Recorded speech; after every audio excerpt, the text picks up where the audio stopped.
안녕하세요. 반갑습니다. 자, 이번에는 데이터베이스 보안하고 권한이에요. 이제 암호화에 대한 내용을 보게 될 건데, 이 암호화는 또 5과목에서 또 추가로 보게 돼요. 그래서 간단하게 여기선 정리하고 가도록 하겠습니다. 자, 암호화는 어떤 건지 다 아실 것 같고요. 그 암호화에 사용되는 용어들이 일반 문자가 되는 거고, 암호문을 통해 가지고 우리가 암호화를 한다. 그리고 이렇게 만들어진 것을 다시 복호화해서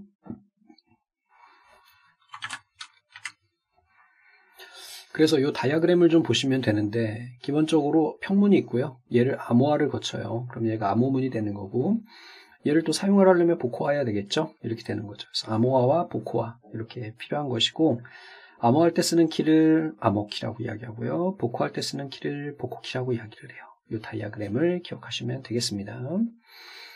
암호화 기법에는 비밀키 암호화 기법하고 공개키 기법이 있는데 이 비밀키는 뭐냐면은 요걸 이렇게 생각하시면 돼요. 그래서 우리가 좀 전에 봤던 것처럼 암호화 키가 있었고 복호화 키가 있었잖아요.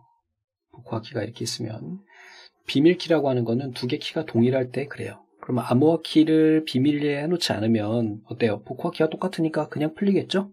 그래서 이 암호화 키와 복호화 키가 있을 경우에 암호화 키를 비밀리에 둔다. 그래서 뭐라고 한다? 바로 암호화 키라고 이야기를 하고요.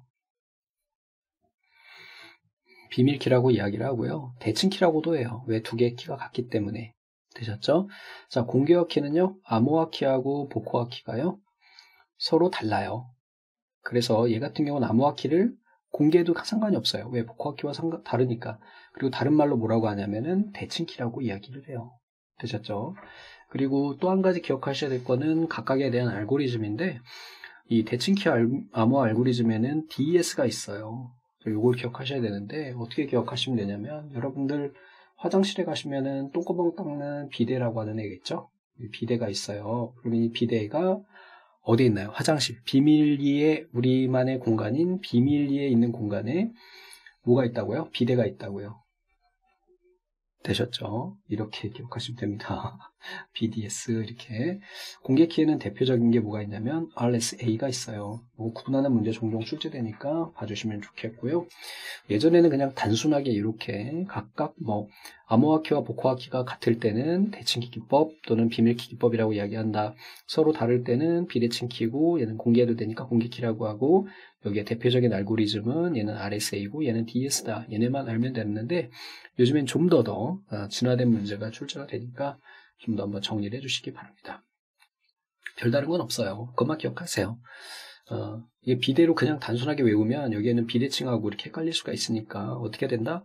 화장실이라고 하는 것은 나만의 공간, 비밀한 공간이기 때문에 비밀키일 때 DES인 거예요. 아셨죠? 그리고 이거를 그냥 외우려고 하지 마시고 이렇게 써가면서 해보세요. 그러면 어렵지 않습니다. 자, 그리고 또 한 가지 여기에 보시면 이제 DES 알고리즘에 대한 내용인데 이 DES 알고리즘 같은 경우에는요. 평문을 64비트로 블록화해요. 그리고 실제 키의 길이는 56비트예요. 요거 숫자 기억하시기 바랍니다. 데이터베이스 보안을 적용할 때 주의할 것은 당연히 암호화해야 되겠고요. 접근 제어도 해줘야 돼요. 또 취약점 관리가 있겠죠. 다양한 데이터베이스의 보안을 위협하는 다양한 것들이 있는데 걔네를 우리가 취약점이라고 이야기를 하고요. 그래서 우리 윈도우즈나 안드로이드, iOS 갑자기 긴급 패치 해가지고 취약점 보안 뭐 이렇게 해서 나오잖아요. 이런 것들을 의미한다 이렇게 보시면 되겠습니다. 자, 악의적인 공격으로부터 데이터베이스를 보호하기 위해서 취약점을 최소화하는 것이 중요하다. 이 개념으로 봐주시면 되겠어요. 여기에 시험 문제 나왔던 건데 얘가 답이었어요. 이게 잘못됐네. 이거 활성 프로세스입니다. 수정 좀 해주세요.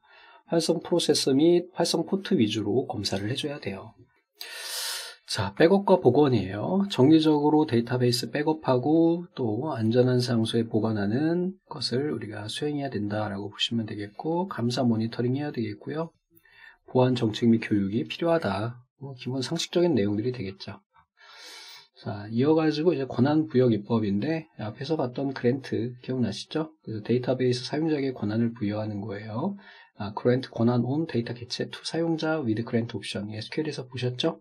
부여할 수 있는 권한은 업데이트, 딜리트, 인서트, 셀렉트 같은 DML이 되겠고요. 이건 하위 권한을 부여할 수 있을지 없을지에 대한 것을 이야기합니다.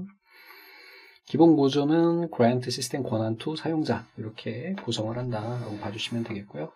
리보크는 뭐죠? 네, 바로 권한을 취소하는, 해제하는 거예요.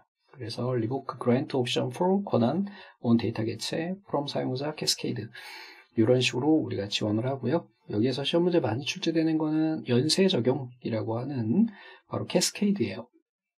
그래서 하여간에 하위에 연쇄적으로 연결되어 있는 아이들도 모두 다 취소하는 것이 캐스케이드다. 이거 기억하시기 바랍니다.